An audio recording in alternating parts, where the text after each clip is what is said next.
আজকে আমরা জানি পশ্চিমবঙ্গ সম্পর্কে। ব্রিটিশরা ১৯০৫ সালে বেঙ্গল প্রভিন্সের মাধ্যমে দুটি ভাগে ভাগ করে দেয়। একটি হচ্ছে ওয়েস্ট বেঙ্গল আর একটি হচ্ছে ইস্ট বেঙ্গল। পশ্চিমবঙ্গ যেহেতু অবিভক্ত বাংলার পশ্চিম দিকে অবস্থিত, তাই ভারতের পূর্ব থাকা সত্ত্বেও এর নাম ওয়েস্ট বেঙ্গল। বাস্তবত এটি বিহার, ঝাড়খণ্ড, উড়িষ্যা, আসাম, সিকিম, বাংলাদেশ, ভুটান ও নেপালের সাথে নিজের বর্ডার শেয়ার করেছে। এর ওপর দিয়েই কর্কট ক্রান্তি রেখা যায়। এই রাজ্য দিয়েই ৪২টি লোকসভা, ১৬টি রাজ্যসভা ও ২৯৪টি অ্যাসেম্বলি মেম্বার ইলেক্ট করা হয়। এর মাথায় একটি ছোট জায়গা আছে যেটা পুরো ওয়েস্টার্ন ঘাটকে শিলং ঘাটের সাথে যুক্ত করে। এই জায়গাটিকে বলা হয় চিকেন নেক বা শিলিগুড়ি করিডোর বা মহানন্দা করিডোর। ওয়েস্ট বেঙ্গল একমাত্র এমন ভারতীয় রাজ্য যার কাছে হিমালয় আছে আর যার কাছে আছে কোস্টল্যান্ডও।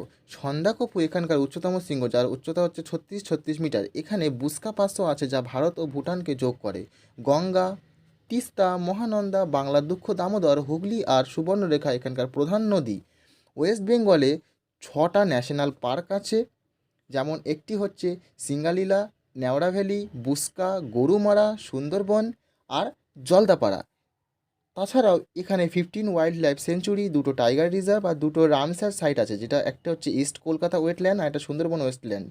সুন্দরবনকে ১৯৮৭ সালে ইউনেস্কো ওয়ার্ল্ড হেরিটেজ সাইট ঘোষণা করেছে, আর এখানে ওয়ার্ল্ডের সবচেয়ে বড় ম্যানগ্রোভ ফরেস্ট দেখতে পাওয়া যায়। সম্রাটটাকে ফলো করার জন্য ধন্যবাদ।